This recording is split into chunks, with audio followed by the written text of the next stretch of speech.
Who are you? Good question. Where do you even come from? Definitely in the right spot. Where will you go now? I don't know. It depends on the randomizer. No ship, Sherlock. Where did you learn to deal with your enemies like that? Pull to open. Pull to open. Yes, and what do you do? We're just a crew. That's hilarious. Do you wear robes and big hats? I suppose. I'd have done it a bit differently, personally. I mean, this section definitely needs a bit of work. Aye, aye, Captain. Not a bad day, am I? You should meet me, Mum. Here come the drums!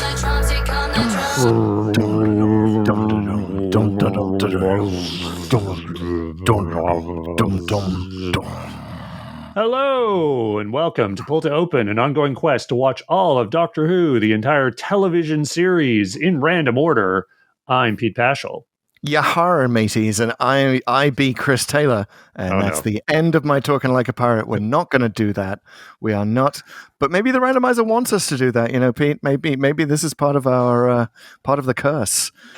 I think you should have the option to talk as a pirate or wear an eye patch, or both, and have a hook as well. Anyway, we have been on this piratical adventure. For some time. In fact, 101 episodes, right, Pete? Woo. That's right. Yeah, last week was our 100th episode when we had our guest on, Brian Young, to talk about Knock Knock. Super fun time, but we were so caught up in talking to our guest and having such a great time talking about that episode. We really didn't make much about that. We have done 100 of these, guys, 100 podcasts here on the Pull to Open feed. And more than just saying that as like, hey, what a great milestone, I want to say thank you so much to all the listeners who keep us going week after week, talking about Doctor Who. We really love interacting with you guys on the podcast, when we read reviews and stuff, or on social media, and hearing about all your feedback. So thank you for going with us for 101 episodes on this journey. Damn. Yeah. Here's to at least 200 more, because we've got a lot of Doctor Who still to do, even if you don't count the Doctor Who that is being made right now. Oh, that is as nothing compared to the 200 and something of the show that we still have to tackle. Yeah, it's not been an exact correlation of like number of Doctor Who stories that we've done. We haven't done 100 Doctor Who stories. We've done a lot of side trips, side quests. Please go check them out as well. I particularly enjoyed doing the rage quitting episode of Doctor Who, if you've ever done that. One of our most popular episodes on YouTube, yeah. Some of those side quests go even further than our commentaries. They do, and it's fascinating. And of course, the more knowledge that we gain, I feel like we are a Doctor Who species ourselves, kind of going through the galaxy and sucking knowledge from every story that we pass. Speaking of some of those stories that we've passed recently, guys, we were sort of stuck in the John Pertwee era for a short trip, or a short while. Yeah, exiled to looking at the future Earth history in two stories called The Frontier in Space, as well as The Mutants. Last time, just as I said, we were talking about Knock Knock with our guest, Brian Young. Thanks again, Brian, for swinging by Pull to Open, Brian's usually seen on the Full of Sith podcast, which is all that's about right. a certain other franchise, I think. Another franchise that we won't mention here, but he has done 600 episodes, so I feel like a wee band next to the size of his podcast. We're amateurs. We're basically in the Hartnell era of our own podcast compared to him. We haven't even regenerated yet. But guys, you might, those of you who've been with us for a while on our journey, you might remember a little over a month ago, we were supposed to go to a story, and that story was The Curse of the Black Spot. And we didn't go to that story because when we activated the randomizer, their vision might have been a little occluded. There might have been an eye patch involved. We're still investigating. But we looked at the wrong number, and we ended up actually going to The Unquiet Dead. And we have reasoned through the adventures we've been rocketed through since that we're cursed. We must be cursed now from the Curse of the Black Spot, because the randomizer really, really, really wanted us to have a big pirate adventure. Yeah. So it took us to the pirate planet right after that, which is the randomizer's equivalent of saying, I said pirate story. Exactly. And now, folks, that's bringing us to where we're at today, which is the second special of 2022, Legend of the Sea Devils. Legendary. It is not. Wait for it. I got to say I think the randomizer is kind of going for a pirate bingo here. So correct me if I'm wrong. I think there are 3 other episodes that could be considered pirate episodes. One's obviously Curse of the Black Spot. Yar. Then there's the Space Pirates, famously like completely missing from the archives. Mm. And there's also Enlightenment, which I don't know if it's that piratey, but it kind of has pirates in it. So there's like space ships, like clipper ships that are on floated that's in space. literally all I remember from Enlightenment is that episode 1 cliffhanger. Ships in space. I'm including I think you need Enlightenment as pirate bingo because there's just too much pirate imagery on. I think the captain's name is Captain Rack's ship. She is she's clearly like modeled after pirate ships. So I'm including that one in pirate. So we have 3 more to go for pirate bingo. So that could be my challenge for the randomizer this week. I don't know. And apparently one more to go for Pirate Queen bingo, which is what we have in Legend of the Sea Devils. But what we also have in Legend of the Sea Devils is a reference to an old segment we used to have called Has Chris Watched Legend of the Sea Devils Yet? And here's the thing. Here's the really, really spooky thing about the randomizer. It was a year ago. I discovered later that day, after we recorded the last podcast, the randomizer took us to Legend of the Sea Devils exactly 1 year after I finally watched Legend of the Sea Devils. Whoa. Spooky, right? I'm scared of the randomizer now. Yeah, I think we all should be. I think there should be a whole bunch of sort of, the new Kremlinology of academia should be studying the messages from the randomizer, because I think we're onto something here. But anyway, in all seriousness, like this was, when I finally watched Legend of the Sea Devils, it turned out to be, as regular listeners know, my dad passed away last year. He was the one who introduced me to Doctor Who. I've watched a lot of Doctor Who with him. This would end up being the last Doctor Who that I saw.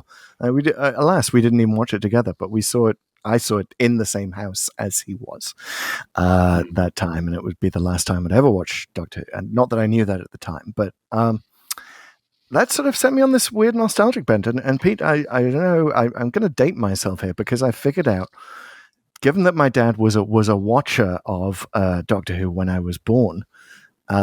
We would have watched the last Pertwee season together. Oh my! I mean, I'm sure I don't have any actual memories of that, but technically, the first Doctor Who that was on BBC when I was live was the Time Monster. Oh wow! So yeah, also a season with Sea Devils in it. I'll just throw that out there. Indeed, the first season with the diamond logo that is now back. There's a lot of interesting connections. Oh no! Wait, you're talking about the Sarah Jane. The Time season. Monster. Okay, sorry. Yes. The Time Monster is actually earlier. You're thinking the Time Warrior. That's the one. Yes. Yeah. Time Warrior. Time Monster would have been the first December 1973. Once again, dating myself, but that was it. So this vast, nearly 50-year swathe of Doctor Who that we either watched together or were around for. In the Colin Baker era, I was watching. He was generally in the kitchen. But it was kind of our thing. And it's the randomizer taking us here when it is this month. It will be the 1 year anniversary of his passing. And it's sort of, so it's kind of meaning something to me personally as well. And it's sort of interesting that the randomizer is kind of doing this Idris-like thing, right? It's taking us to where we need to go. And we saw that last week with Brian talking about how the fact that he and his daughter Valkyrie are going to watch that Capaldi season together now. Right. Yeah. And the randomizers made a marked difference in our lives, which is fascinating. So good on your randomizer. We're a little worried, but hey, I'm so in this adventure of where the randomizer is going to take us next. I'm fascinated. There's hidden wisdom here. The randomizer for sure, taking us where we need to go. Wow, very powerful. So, Well, guys, I know we're a little bit further into the show than we usually are when we give this note, but if you're here only for our commentary on Legend of the Sea Devils, there should be a note prominently in the show notes, either on your podcast app or on YouTube. Just scroll down a bit, and there'll be a note on the exact time code when that commentary starts, which, of course, always starts with our awesome segment of TLDW, where one of us summarizes the plot of the story in record time. But if I'm always like, there's always this awkward transition where I'm like, for everyone else, which is everyone else, right? You're going to stick around for the pull to open feedback loop. Yeah, it definitely includes me. Me listening in a week's time. We'll not check the show notes. I'll not go forward. But I'm going to enjoy whatever it is we're about to say. So yeah, let's get to the feedback loop, which includes not just catching you up on everything that we've done. It also includes the Whomoji challenge, so it's kind of our fun game show segment begins now. But before we start all of that, listeners, I want to take you aside for a little fireside chat, because one of the best ways, if you do love the show Pull to Open, and I know you do, because you're listening right now, please leave a review in the podcast app that you're using, especially if it's Apple Podcasts or an iPhone. Just fire that app up. Leave a 5-star review if you think we're worth it. Leave a no-star review if you think we're not. But hey, you're a Pull to Open listener. You're kind. You Never be cruel. 0 stars would be cruel. Cowardly. And that makes it us appear to more listeners who desperately need this commentary in their lives, just as we needed the randomizer in ours and we didn't know it. So bring them into the cult of the randomizer with a review and share it with a random friend. That's right. Use the randomizer to go through your contacts. Find a random friend who you've not spoken to for years. Just send them this podcast as a text. Just do it. Good things will happen in your life. I guarantee it. I sort of feel like we're devolving into the plot of Dice Man. Have you ever read that novel from the 70s? But it was this guy who ends up running his entire life by the roll of the dice. Like he makes up different things he's going to do. Wow. Really interesting novel. Like a Batman villain there. Yeah, it kind of goes in a dark direction. But hey, don't read that. Yeah, forget about the 1970s novel, The Dice Man. Just randomly share the podcast with a friend. It'll go fine. Seriously. I feel like the Dice Man brand has been a little sullied somewhere in the 80s for some reason. But yeah, it sounds like a good thing to do. Sounds like a good novel. And it sounds like a good way to back into the Emoji Challenge. Which we now have music for. So yeah, man. We got music for it all. Give a little shout out. Is that Martin West? That's Martin West. Martin West, who does all our music. Thank you, Martin. A little jingle for the Whomoji Challenge. And it's a signal that I get to torture Chris for a couple minutes by describing emojis that form a Doctor Who title. These are all user submitted. You can send one to us either via review or via social media. We're at Pull to Open 63 on Twitter, Instagram, and Facebook. And of course, Pull to Open, all one word, on TikTok. Pull to Open 63 on Threads. Oh, that's right. Friends. We're on Threads. Hit us up on Threads. We are recording this. This is the first podcast that we recorded after the sudden explosion of Threads, which is, according to some measures, the fastest growing app in history. Largely linked to Instagram, of course. If you don't know it, it's another Facebook way to suck down all of your personal data. I mean, fabulous, wonderful, time-wasting social network. But we're on there, and I saw we got some Whomoji challenges on Threads already, which I had to not look at. But thanks to whoever sent those in, because I didn't look. But yeah, thank you very much, everyone. And we've got a bunch from various folks, and I've got one here today. Hit Chris with, but Chris, this is an unusual one for an unusual week. Oh God! Okay. All the threads and everything else. So I'm going to preface this one that you're going to need to expand your mind beyond the TV show continuity. And I do feel like I might be giving away too much even by saying that. But so expand beyond just TV titles of Doctor Who stories that have been on television. Ooh, okay. All right. I don't know. I will. If you don't get it, that's fine. But I will say, I also know you're not like done a ton of Big Finish. Nope. Don't worry about that. Okay, that's all I can say. All right. I don't want to reveal too much and narrow it too much before. I know some of the comic strips, but you're saying this is not one of the 302 stories in our. It is not in the codex. Yeah, I'm kind of revealing that a bit. So all right. Well, then I don't worry. Is it not in the codex yet? I've said too much already. You're basically getting into what I would give as hints. So I think we should just get going. You All ready, right, sir? good. I'm ready. All right. It is 7 emojis. Oh, dear God. First emoji, finger pointing left. Second emoji, finger pointing right. Third emoji, finger pointing up. Fourth emoji, finger pointing down. If you're not on YouTube, by the way, I'm doing all of these just to kind of put it straight in my head. All right. Fifth emoji, hands fanned and open in front of you. Sixth emoji, hands up, like the... Whoa. We're jumping up. all over hands the up. place. Yeah. And the seventh emoji, hourglass. Oh, dear God. So it's a bunch of hands pointing, open, yay, okay, so this has got to be one of those, like, cross-media. Oh, no, is it Dimensions in Time? It is Dimensions in Time. Nicely done. I mean, I feel like I prepped you a lot in the needing to expand beyond the canon. You did, but I was trying to run through things like Time Lord Victorious. No, that's a Big Finish thing. Like that's mostly a Big Finish thing.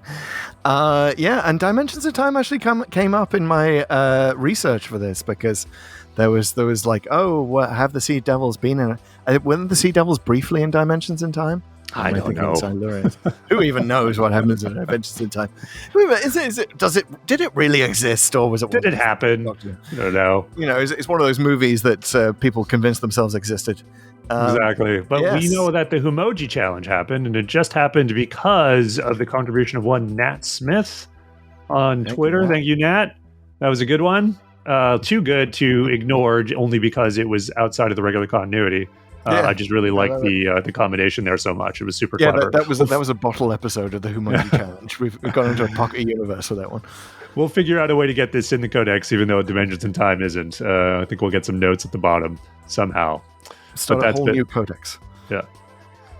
All right, moving on. Hey guys, I'm talking to you, Spotify listener. That's right. You, sir, can do more with Pull to Open if you have not already. Not only can you rate the show on your mobile app, you can give it a star rating just right now. You can just pause the playback, open it up, give it whatever star rating you want. Again, the 5 stars is just the thing that I'm thinking of right now for some reason, but you can do it. But not only that, you can fire up the poll feature on your Spotify app and give your rating for the episode we're about to talk about. So we're going to have our voice. We're going to say what we are going to say about Legend of the Sea Devils. We want to hear from you too. What did you think of Legend of the Sea Devils? And you can give it one of our trademark Pull to Open ratings, whether it's a Dalek, an Ogron, a Viscount Banger, all the other ones, and have your say. And at a future podcast, we will reveal those results, just as I'm about to do for the mutants. Yeah, I think we're going to remind you, at the end of the podcast. I think we should start doing that. Just put in a reminder after Pull to Open, Poll to Open. Yeah. If you're a Spotify listener, go and rate the show that we just talked about.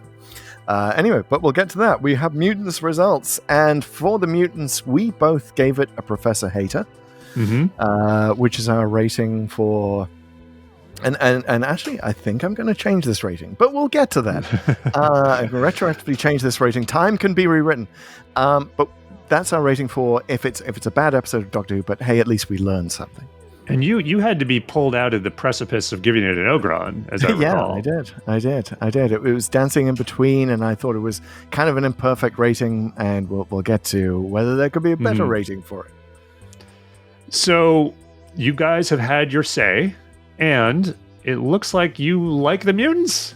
It's fully half of the people who voted rated it a Dalek, which is a good episode of Doctor Who. Yeah. And I can understand that. I almost did. It's it's a 6 episode plotter. Borderline of something. Yeah, we know that. Yeah. There are definitely things, like I say, they tried. It didn't really work for the most part, but there are good parts to the mutants for sure. Sort of bringing up the rear, about a quarter of the people voted it a Professor Hater, just like Chris and I did. And another quarter gave it a fixed point in time, which I always feel like we need a note time. there. We need some kind of like, if you give it fixed point in time, please write a note. In fact, I'm just going to say that right now. There's actually a Q&A episode, a part of the Spotify app too. If you do give it a fixed point in time, please use the Q&A on Spotify to tell us why you did that. Yeah, and you know what? You can also rate it on other places. If you're watching us on YouTube, leave your own rating in the comments down below. I always want you to do that on a YouTube video. Down right there where I'm pointing. Tell us what you thought of our ratings. Whether or not the rating system exists as it currently does. We'll get to that.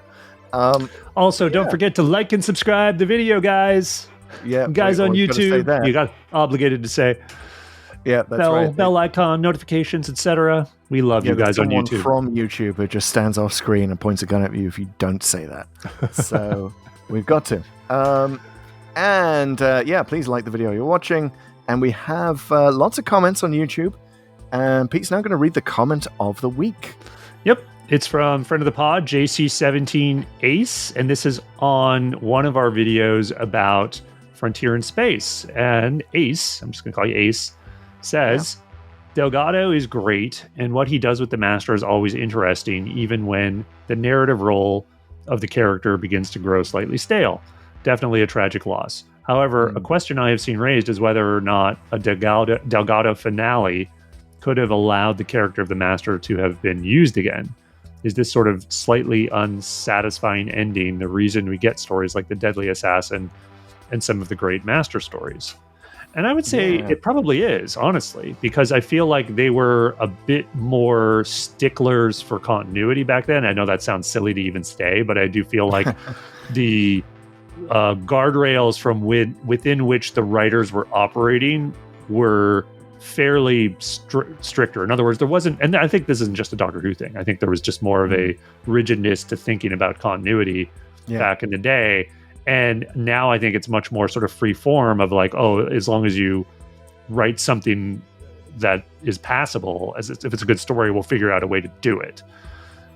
So I do think they would not necessarily have seen that opportunity as early as they did in the Baker era due to The Deadly Assassin, had there been a finale, a clear death and end to the Master in that final Pertwee season. Well, I'm going to disagree with you here. I think that it would have happened regardless. I believe something like The Deadly Assassin would have happened regardless.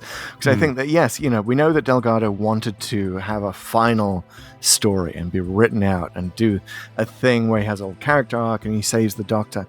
Yes. But it's already been established that he's a Time Lord. And Time Lords regenerate. So you'd either have to deal, as you were actually writing the script, with the question of, well, why doesn't the Master just regenerate? Or you give Delgado what he wants, which is a definitive ending to his version of the Master, but you leave open the possibility that the Master regenerates, which of course, would come to be the case, and we'd come to expect that the Master would kind of, in one leap that happened off screen, be free and regenerate, and we never know exactly why. That would start to kick in after this with Deadly Assassin. But I think that maybe the demands of storytelling just take you there anyway. I think it would have. Don't get me wrong, I think they would have eventually either brought back the Master or some other sort of rival character, whether he's a Time Lord or not, but is at the Doctor's level. I think that would have happened regardless, because that's just interesting and kind of a almost, I don't want to say formula, but a thing you're almost obligated to do to sort of have that ideological opposite of your hero. What I would say is, like, I think the opportunity would not have been as obvious, because it's clearly like, oh, there was no end to the Master. It's just kind of a dangling thread there, and without that dangling thread, I don't know if they would have thought, oh, let's grab that. Right. So maybe the villain in The Deadly Assassin becomes different. But you know what? Then we also don't get Anthony Ainley, which is... and I have to say, I know you got his autograph, Pete, but I don't know. The sort of the pantomime villain that the Master became in the Davison era is, I think, is one of the elements that hasn't really aged well in the show, and it's unfortunate. And Ainley's clearly enjoying himself, and he's chewing up scenery. But I don't know, a Davison era without Ainley Suddenly seems to me like that could have, like, the plots could have more room to breathe, and maybe even Time Flight could have been interesting. I'd say some of the Ainley stories aren't that great, not necessarily because of him, but I really do like Ainley in that first sort of trilogy of Keeper of Traken. I don't think he's full pantomime yet, but he's also like certainly twisting his mustache more than absolutely. I mean, in Legopolis, Delgado was, but I love it. I just love that stuff. Maybe it's just a taste thing, but Legopolis, Castrovalva, you're absolutely right. The first Ainley trilogy is wonderful. So yeah, maybe we just need to kick him around for that. But anyway, thanks for commenting. Please add your own comment that we will discuss endlessly like nerds on the air. And you do so on TikTok, our most active network, where we post short videos all the time. Pete, how many followers are we up to on TikTok? We're at 11,400 roughly, almost 11,500. Holy helmet for a space cow, Batman. That is fantastic. Thank you, TikTokers, who may not even be listening to this because you're just watching all of our TikToks instead of listening to the actual podcast. But anyway, thank you. Keep commenting. Please keep commenting. Please don't be shy. I know that's a weird thing to say to people on TikTok, but yeah. I got to say, just another shout out to our TikTok audience. They've been so great with their comments. I hope we haven't highlighted a lot of comments from TikTok lately, because I think YouTube there's just a lot of stuff happening on YouTube that's just really, really good. But I've learned so much about the show, honestly, from TikTokers, and had some of the best comments we've had are from TikTok folks who are sort of taking what we're saying and sort of bringing it to the next level. Like, for example, were it not for our TikTok audience, I would not have put together the relationships in Blink between her friend, her friend's daughter, Sparrow, the guy Billy Shipton marries, and all that stuff. Yeah. Like, it's just not quite obvious enough to see, but once you see it, it's like, oh my god, it's just yet another dimension to an episode that's kind of almost universally loved. So thank you, TikTokers, for always engaging, always bringing more to the table, and we'll keep highlighting and talking to you guys, and maybe even doing a little more there. Maybe start doing some more lives at some point. I love how Doctor Who fans continually learn from each other and inform each other. That's part of the wonderful community that we're part of, the larger community of Doctor Who fans, and our little sub-community of Pull to Open fans. Thank you for indulging us with listening to this feedback loop. But which is coming to a close. All good things must come to an end, and now it's time for the legal drama that we like to call Chris argues for more time for his TLDW. That's a good argument to make. Court's in session. What say you, sir? This is a special. Well, it's a special, and even though it is just 45 minutes or something like that, it's the shortest special ever made in Doctor Who, which not a special length. Not a special length. However, I believe we made a rule about specials that you get a little bit of extra time, because normally I would just have 1 minute to summarize this plot.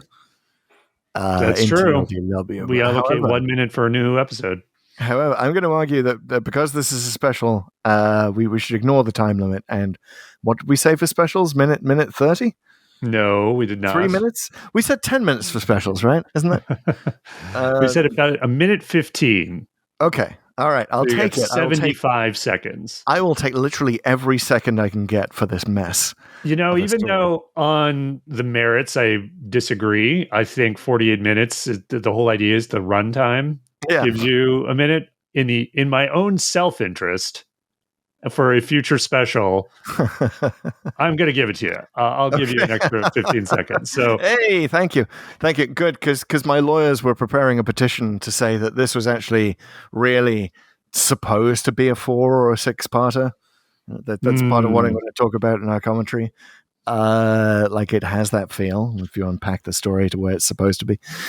But yeah, I'll take it. Speaking of terror. Okay, anyway, we're doing this. We're going to do the official Pull to Open summary of Legend of the Sea Devils begins in 3, 2, 1, go. seen as a Chinese fishing village. The great sea captain, Madam Cheng, comes along and frees a sea devil statue that's weirdly in the village for some reason. A sea devil comes out and kills the guy who's trying to protect the statue who was attacking her. Cut to the TARDIS. She's cutting the same fishing village, and the Doctor, Yaz, and Dan come out, and the Doctor's jewelry gets pulled by this weird thing. And anyway, they find the sea devil attacking the village. Sea devil jumps on the ship.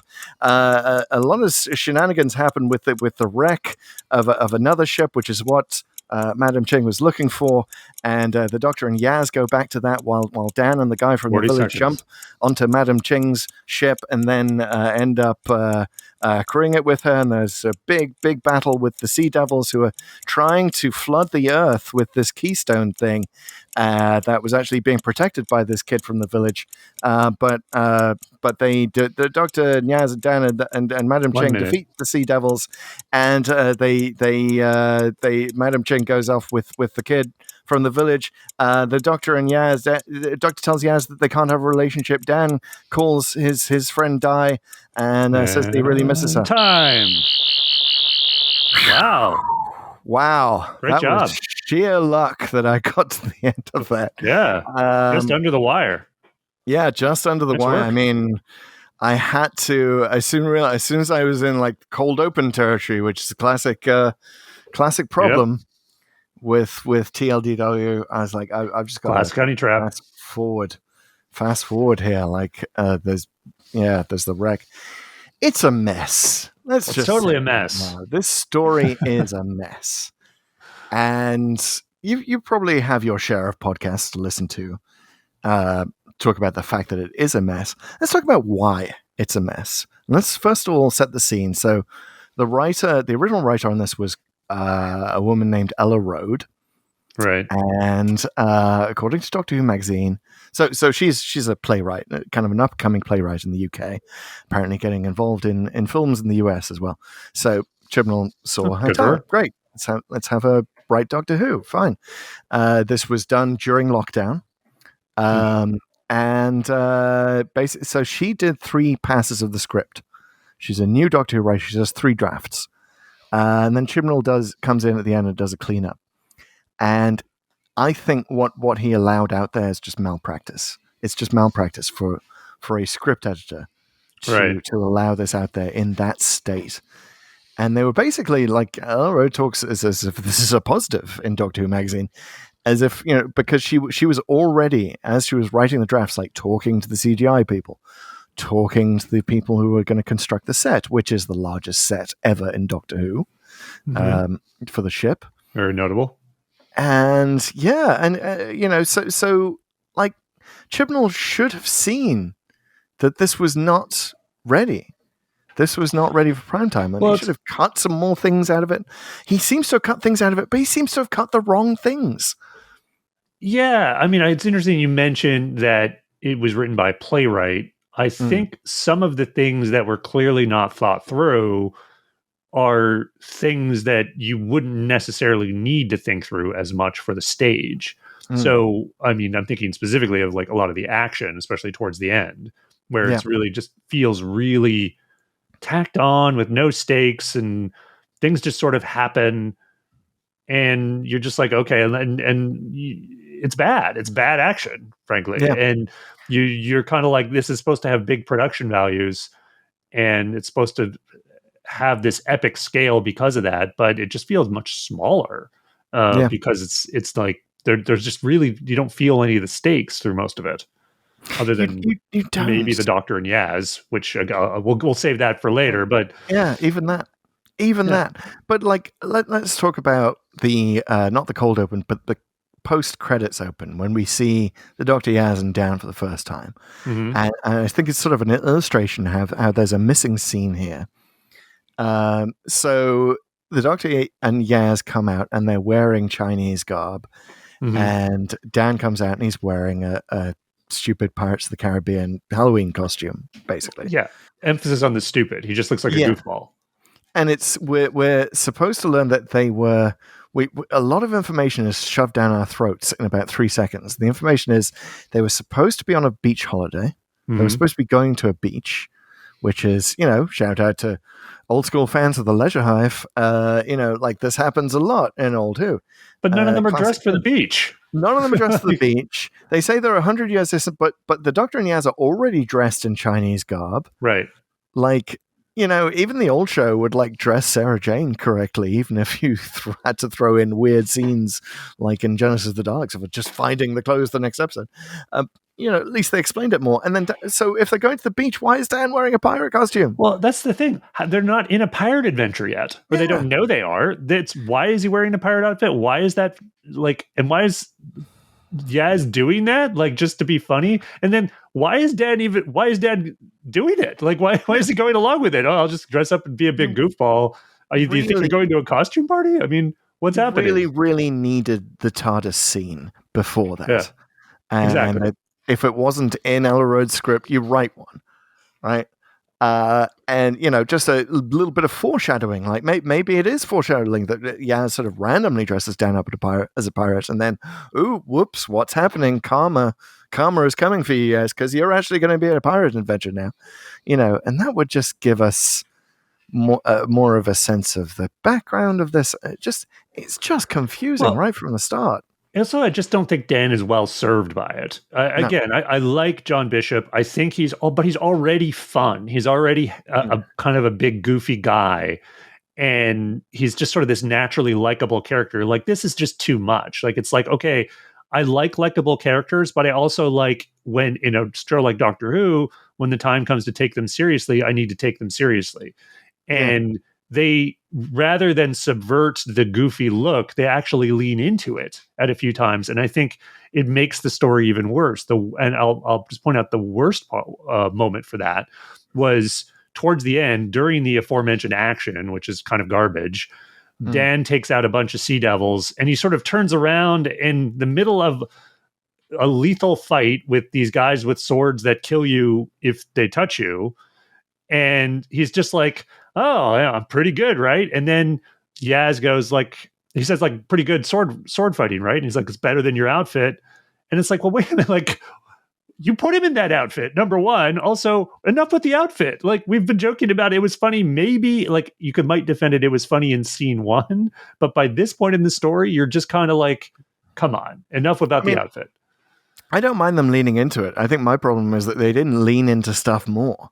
And what this is, well, all of this, like a TARDIS scene about Dan, like, you know, leaning into Dan being the goofball. He could have been the guy who's confused about the history here, right? He could have been the audience, standing for the audience, going, "Who's Madam Ching? Never heard of her."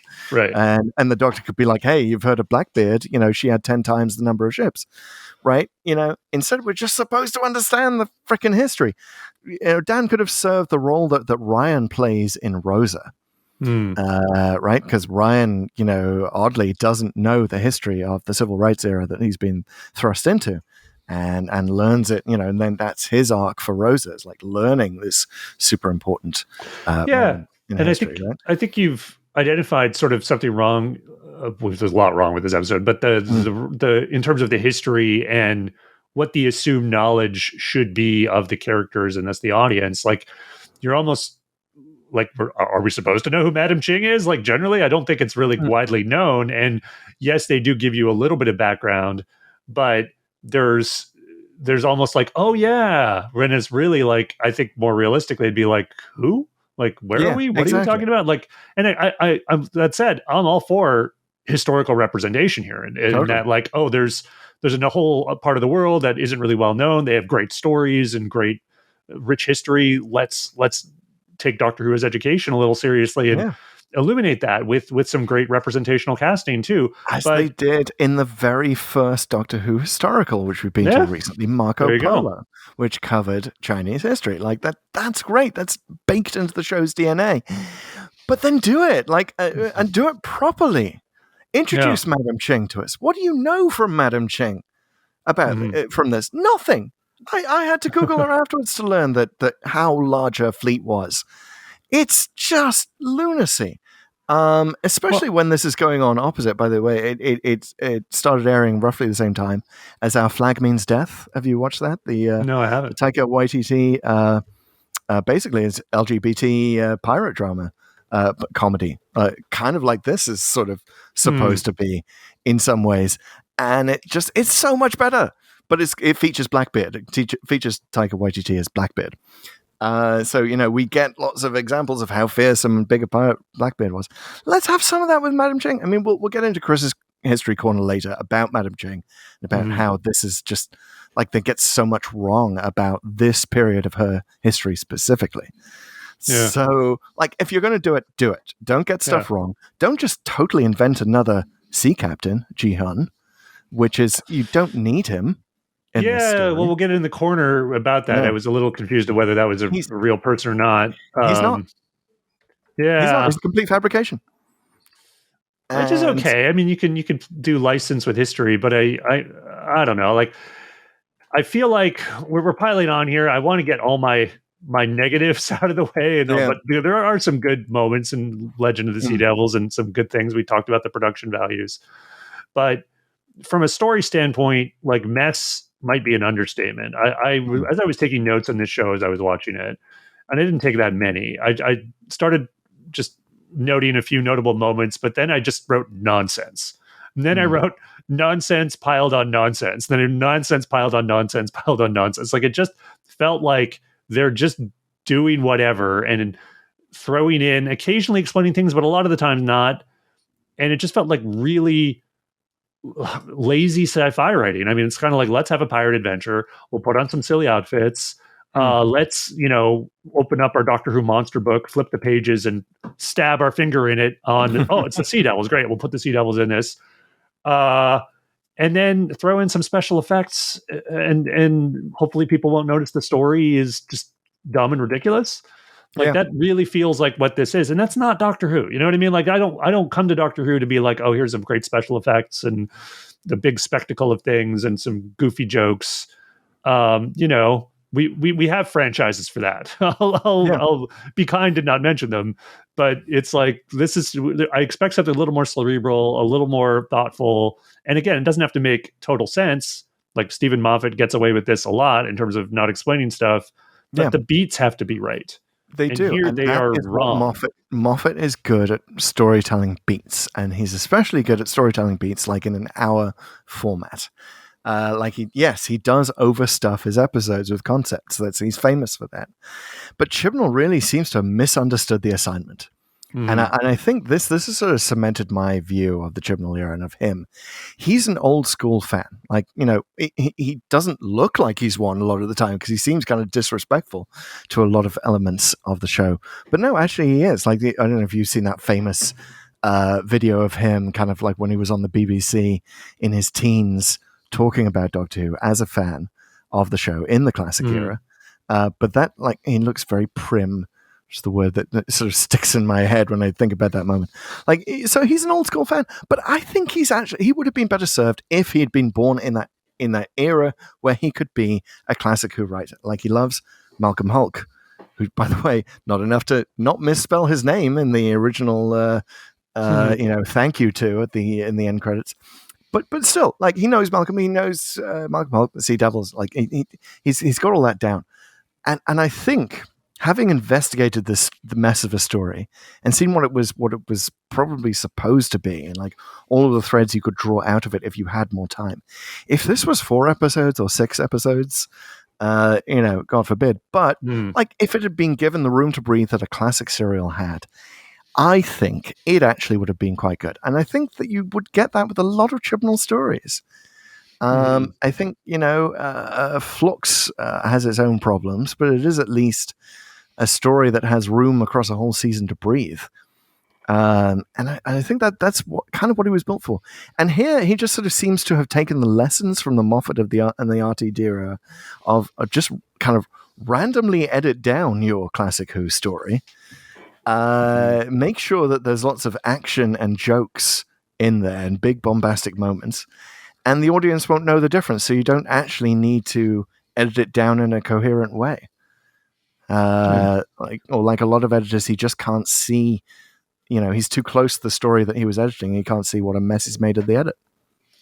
Yeah, no, I get a lot of that. I think it's just so hard to know, like how, like you say, how this sort of gets to air. And I got to say, to be a little bit sympathetic, I think it was hard to make stuff during COVID, right? Like you limited time and limited resource, and there were just so many limitations put on you that I get the impression what often ended up in the can might not have been quite what they were aiming for, and they just kind of had to work with it.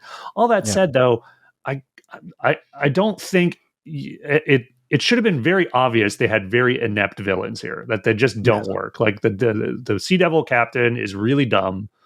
There is no attempt made whatsoever to guard or restrain the Doctor when they're in her power, when she's in their power. And the action at the end, I've talked about it before, but just to zero in on it a bit, I don't think the Sea Devils hit one person with those swords. These are supposed to be warriors, right? Yeah. Like they have all these swords. Not only that, they have these swords that glow, which I guess indicates they have that thing where you get cut by one, you'll die later, which by the way is incredibly diabolical and evil. That is an evil weapon. Like it offers you no tactical advantage, but it kills the person later after the battle is over. That's evil. That is a thing like they have Geneva Convention type treaties about. That's a diabolical weapon. And which is dealt with in the, like, that happens in the cold open. That is the one death that happens. But you can't just have one death in the cold open. And then exactly. I think you've established the threat. And the Sea Devils after that, as far as I can tell, I don't think they don't get one kill. Like these are the most inept warriors, even though like Dan at one point literally does some kind of game controller L1, L2, X swing round and round with his sword and kills every single Sea Devil. Yep. And it's just like, oh, okay. And they all just kind of stand there. And it's just a comedy moment of he learned to fight because of his mum. I guess. I mean, reference back to his mum. But by that point, the one-line whizzing, whether they're explanations or cop-outs, I just stopped listening, right? I stopped caring. Like, I was just, my eyes were rolling too loudly at the actual thing happening. And I really didn't care what the throwaway dialogue was at that point. So. I'll give you another example of Chibnall kind of making this a mess. Like he doesn't, we keep calling him like the Chief Sea Devil. He actually has a name that isn't used in the show. It's Marcissus. Okay. Marcissus. Is that in great the script? name? Yeah.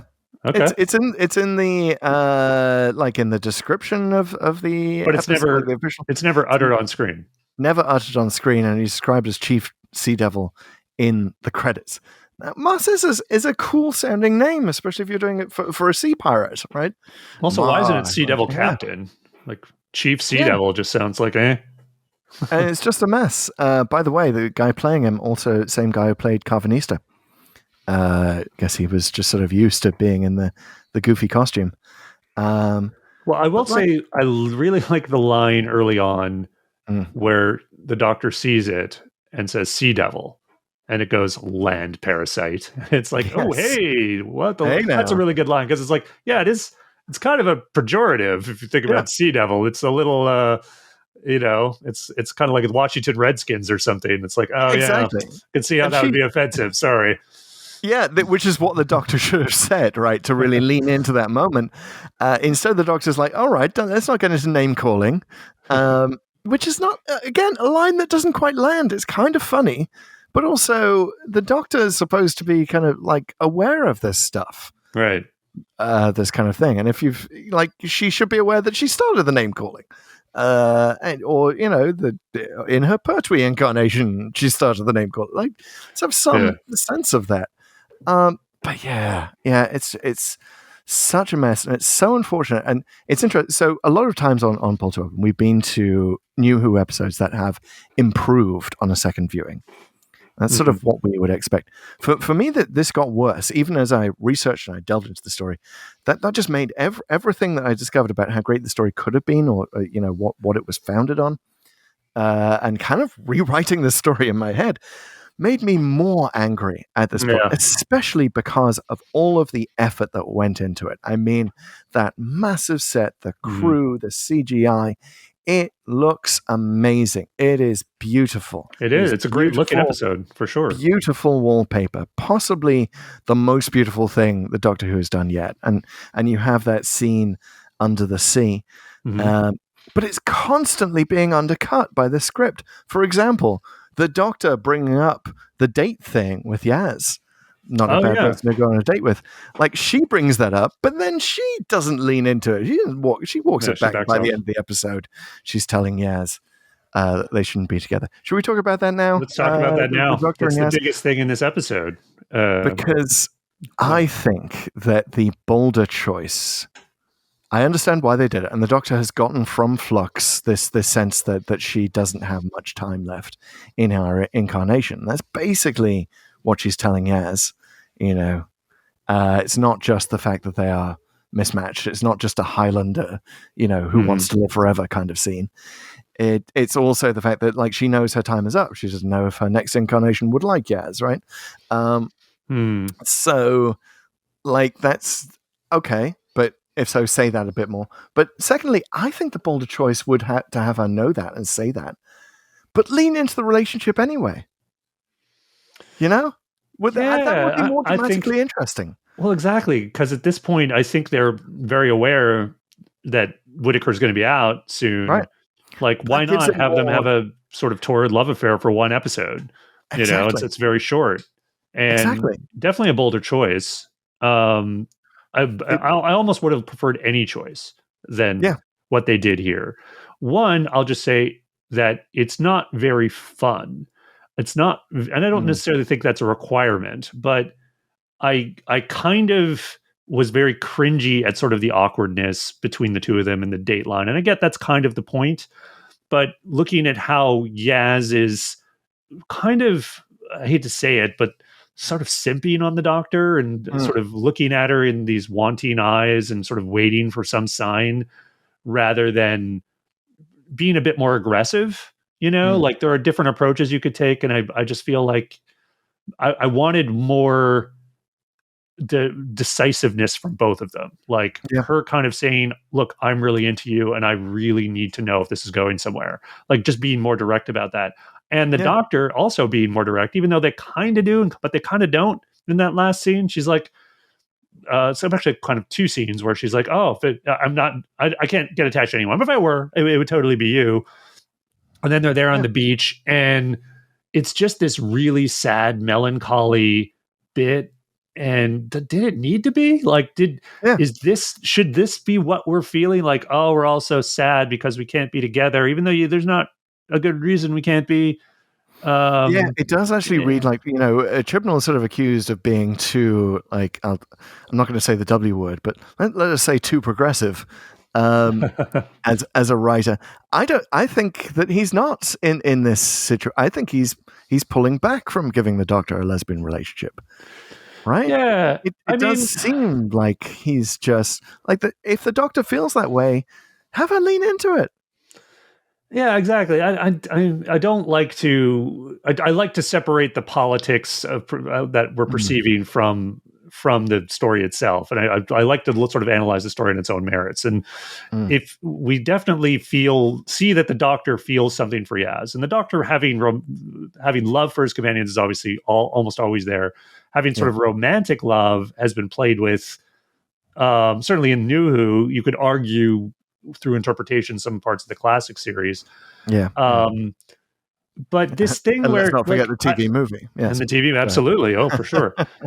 But this thing where she's not, she has feelings, but she's not letting herself feel them for some reason that isn't urgent, right? Like I feel like the way this was handled really, really well was actually in Doomsday. And, the Doctor wants to be with Rose, but physically can't. And the Rose story is written in such a way that it's so tragic because you think they otherwise might have had this alternate history where he actually kind of not quite settles down, but like zeroes in on one person, which would have been something very interesting. I think we all sort of feel version of that in Journey's End, of course. We do. We want to feel this, and it just like give them a one episode thing, and it's kind of a piece with Dan calling Di at the very end, like because he's realized that he misses her, and and that kind of explains why he bows out in Power of the Doctor. But again, that's not really leaned into at all. Like, you could have a scene of him, like, he sees that they're happy together because they've decided to be together for one episode. And that would accentuate his desire to be with Di, right? So it would serve the story in all sorts of ways. To have Yaz and the Doctor get together. Yeah. I feel like that relationship is so forgettable because he calls her on the phone. It's like, oh, right. He has some friend who was more than a friend. I guess that was part of Flux, but so much stuff was going on in Flux that I barely remember it. He's late for their date, and he has a really freaking good reason why he's late for their date. But like that reason is never. Anyway, we'll get on to the problems with Flux. Just to kind of close my thoughts on that final scene with the Doctor and Yaz. I guess I would summarize it like this: I don't like either of them in that scene, but I'm more angry about not liking the Doctor because I feel she's cowardly. Yes. I do feel, and that is a hell of an accusation, I know, for someone who says they shouldn't be cruel or cowardly, but I feel like the whole line of can't this just be easy or something? She says something along those lines. And I feel like that is a line that's often used in fiction and with romances when a character essentially doesn't want to commit, but also doesn't want to say why. Yeah. And again, I think this is one of the reasons why I think like we should be talking 4 or 6 episodes here. We should be talking classic Who length, and I know that's just a fantasy because we don't have that anymore. But like that's what Chibnall seems to kind of gravitate towards. Would be better in, and I think you would give this like a half episode. This discussion, not just shut it down with a really lame callback to stone skimming, which is part of the plot at the beginning. Well, it also just feels like we haven't gone anywhere, right? Yeah. Like we're back at the same place we started, literally, emotionally, story-wise, like nothing really happens here, even though it's this sort of big episode from a budget perspective, and so seemingly big episode with regard to the Doctor and Yaz, and they just don't go anywhere. There's nothing. And you think about, so we've been to the Waters of Mars. The Waters of Mars sort of holds an equivalent position in like specials before the big finale. Right. And, the ominous nature of the end of the Waters of Mars is one of the big things that everyone remembers of it. The Time Lord Victorious segment. It is the Doctor being what the Doctor is not supposed to be. So that would have an excellent analog here in the Doctor actually going off with the eyes. Now, admittedly, like I should say up front, I have a huge crush on Mandip Gill. I think like she's biggest crush for me in Doctor Who since Sarah Jane. I think she is awesome. I can think of 1,000 reasons why, if I were the Doctor, I'd want to date her. But definitely also, the best of the fam, I'll say. Yeah, right. But also, like, elucidate some of those reasons. Like, we don't get that. The Doctor just says, "Oh, it would be you," and Yaz doesn't even know what she's talking because the Doctor doesn't kind of explain, and maybe explain with reference to not just bringing up the wife. And if you are going to bring up the wife, bring up the fact, how much of that relationship mattered. And you just spent, like, in your last incarnation, you just spent like 20 years with her at the Singing Towers. Like she obviously mattered a lot. You could throw in a reference to Rose. Like, maybe we don't need to recap the whole of the romantic history of the New Who Doctors, but at least like show that she's learned something from it. What would she learn from Rose? That you have to say the things that you can't say before the other person disappears and goes off into another dimension. But there's no sense of that. And speaking of Yaz, it's not a great episode for her, honestly. There's this relationship, but does she do anything other than the chatting with the Doctor and following her around to the various times they go and under the sea?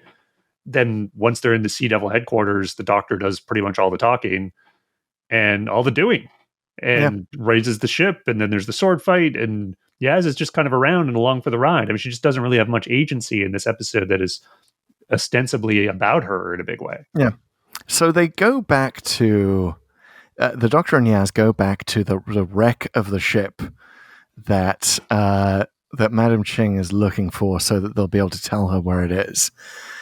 And first of all, that was a side trip that didn't need to happen. That should have been first for the cut. Yeah. And you think it's going to be kind of cool and timey-wimey, and maybe a bit sort of City of Death-ish, right? Different things are happening in different time zones. But it doesn't really hold up to that promise, and it's kind of pointless. Like, why was Madame Ching searching for that wreck anyway? It makes no sense. But You know also, what pisses me off about that, just to get it, I got a lot of picks about this episode. I'll really try to limit do it. myself, guys, because we've been all pretty negative already. And again, I'll mention some other good things I liked about it. But I hate these things they do on ships often. Like it's a bigger space than it is.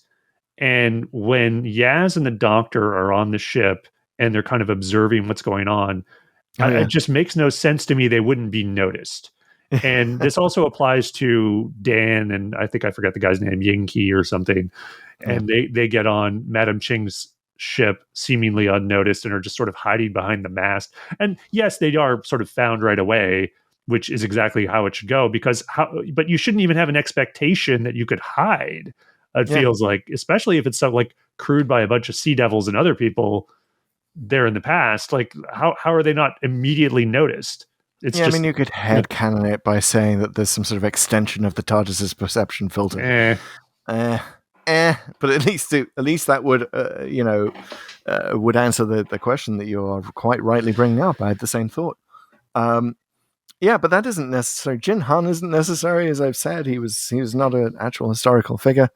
Like the whole going back to the wreck isn't necessary. But if you're going to introduce the wreck, don't have again. This goes back to the need for Dan or someone to be the one that the Doctor can explain historical things to. Like Dan just knows it. Dan just knows about the Flor de la Mar, which. Again, that part of the ship itself is accurate. It is one of the sort of famous lost wrecks that we've never actually uncovered. It was kind of the Titanic of its era. We're dipping briefly into the corner here. The Flor de la Mar. We can go full on into the corner. And I think Dan's comment speaks well of the Liverpudlian school system, I'll just say. Well, you know what? I mean, yes, I made that point. So as a Scouser myself, of course, Liverpool is kind of steeped in seafaring history. But I was kidding. I just felt like you would never learn about this stuff in like a British school, and it's just Liverpool especially, perhaps. I don't know. You wouldn't. I mean, maybe he could say, "Well, I had an uncle who liked to talk about shipwrecks," something like that. And by the way, maybe another reason the randomizer brought us here in the wake of the Titanic submersible disaster. But yeah, this is kind of the Titanic of its day. The Doctor could explain that. And there's a lot of money on board it. But yeah, it would have been so much easier to have him not know about it. And then the Doctor could be like, hey, I thought you were from Liverpool. I thought you all knew about your ships, which would have been a nice way to flow that. Do you see how easily this story is rewritten? And I like that because it also reminds you where Dan's from, and it gets a nice little moment between the two of them, and the Doctor showing, this is great. Keep going on your revised version of Legend of the Sea Devils. And it gives Dan a freaking reason to be there. Oh, good. Okay, right. Well, since we're already in the history corner, let's get Madam Ching out of the way. Let's go with the history corner, which we need a little Martin West inspired piece of music for. Sure whenever it comes to. So the history corner. So Madam Ching is super fascinating character. Like she's was born in the late 18th century in the golden era of pirates. She was married to a pirate named Cheng, which is her name literally just means. She has a name in Chinese that literally just means Cheng's widow. I'm not going to butcher it. But in deference to any Chinese speakers who may be listening, I'm going to try not to butcher any Chinese. Clearly wasn't confined to the galley after getting married. Yep. So he actually dies in 1807, which is this, I forget, is this set in 1808 or 1806?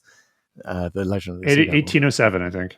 1807. So her husband's just like, what is she talking about? Her kids being kidnapped. Her husband's died that year. My goodness. She's a bit of a Woody Allen, by the way. She ends up marrying her stepson, who basically she adopted. It was her husband's son. She ends up marrying him. Okay. Interesting. Weird.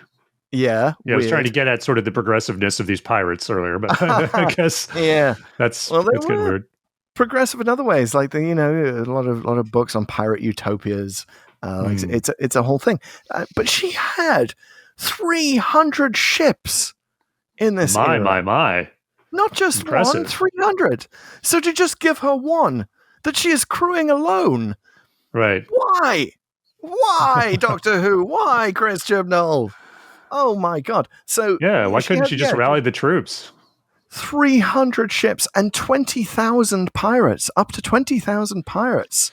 Yeah, well, if you're up against a floating Sea Devil thing with green cannons, I guess maybe doesn't really matter how many ships you have. Maybe they're all destroyed by the Sea Devils. I guess there would be some historical record of that. Just to give you a sense of scale, Blackbeard at his best had 500 pirates under his command. Wow. She had 20,000. Okay, small potatoes.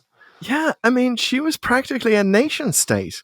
And that's eventually what happens is she does a deal. She does a sort of very similar to what's happened with the leader of the Wagner group in Russia. You just go off away, just disband your forces. Let's not pay any attention to that. Yeah. That's kind of what happened. She was pacified by the Chinese government. Nice ports you got there, Beijing. Would be a shame if something blockaded them. Yeah, so she sort of goes to war with everyone, the Portuguese and every seafaring power at this time. And yeah, it's she's a marvelous historical figure. And then she just sort of gives it up and kind of dies in her bed because she's cut this deal that allows her a portion of her ships. Like, she's an amazing. So she basically won the game, and she's like, all right, I'm going to retire. Yeah. Yeah, she taps out. Good for her. Right? I mean, she doesn't deserve to be known about. She does deserve to be read about. She's not the only pirate queen in history, but she's certainly the biggest. It honestly sounds like the whole treasure thing here, which is kind of the MacGuffin. Like, there's so many MacGuffins in this thing. It's hard to keep track, but it's like, that's right. The treasure just feels so small time for someone like you're describing. Like, do you need treasure? She could just rally a few ships and just ransack whatever she wanted. And then, there you go. Here's the treasure. Got some. Yeah, what? How could she possibly crew that ship on her own? And why would she need that's true. It boggles the mind. It makes no sense. It makes no sense that she would just be cowed by someone kidnapping her kids, and throwing in the fact that she sort of ends up like, you almost get a romantic vibe with the kid from the village. At the end, where she agrees to take him on board, which maybe is a reference to the fact that she did marry her stepson after her husband died, but not a great one, especially not as she killed his dad. Yeah, well, that's what I honestly felt with Ching here. They kind of make her seem badass, but they don't actually have her do anything morally questionable, right? In fact, we're made to be sympathetic with her because of the kidnapping of her kids. And I feel like that's just a watered down decision, Nice. It's all wet. Mm-hmm. It's really, it's like an albatross. But yeah, like, I feel like she's definitely not portrayed as a warts and all picture of a pirate. Now, do you always need that? No. I mean, look at Pirates of the Caribbean and Jack Sparrow and a lot of the characters there, but that's much more clearly like almost like a send up of pirates in some ways, right? Here, if you're trying to do something more historical, honestly, like, I can't believe I'm saying this, and look to the smugglers, and you get. When you're saying that, you're in trouble. It's like the pirates are pretty badass and pretty mean, and that it's just more believable in that historical context. And once you're there, and to have her sort of. They're trying to give us history, but then it's really like I wouldn't say a whitewashed in this case, but it is washed of the bad things pirates do. That there's a reason they're pirates. They're not nice people, and I would love to have seen more of a darker edge to Ching. It would have made her more memorable.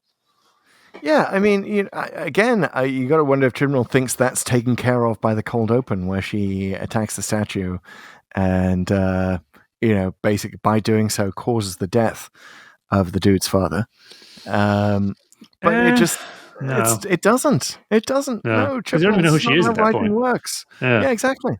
And you kind of like, that's just to establish the Sea Devil, like not to take anything away from death or anything, but it's kind of incidental that the guy dies. It's more like, oh, the Sea Devil's been freed and the game's afoot. That's the whole point of that scene. It is. Which, if we're retreating a bit from the corner at this point, Sure. by the way, great stuff. Wow, the scale of that is amazing. Thank you. I just got to rapid fire really quickly, like a lot of the story points, because that Sea Devil being freed, and then a scene or two later, the ship comes that's floating with the Sea Devils in it. Like, where were they for 200 years? You know, because you find out they were around for 200 years. This guy got frozen is because of the trinket or whatever it is, and then the Sea Devils just went into hibernation. Because I think they actually used the word hibernation at some point. I could be wrong, but they just go away and decide, oh, our leader's gone. We can't do anything. Like, there's no second in command that rises. And again, I know this is a Doctor Who fan thing to whine about, but it's like, well, how did the Sea Devils get free in the first place? Like, that's never explained. Like, where did they come from? There must have been some hibernation chamber that got activated or whatever, or disturbed by someone, and they came. Like, when did that happen? Yeah, and the Doctor makes reference to meeting them in the future, by which she means Pertwee. Right. Or maybe she means Davison, but maybe the less said about Warriors from the Deep, the better. You know, I can understand her skipping over that part of her history. But yeah, at least if you're going to reference that, Chris Chibnall, then you know what the continuity problem is. Yeah, you're not that dumb. You just think that we are. You just think that we're not going to notice. Like, you know, you give us some of it, but not all of it. Like, no, that's not how this works. Like, throw in an extra line, dude.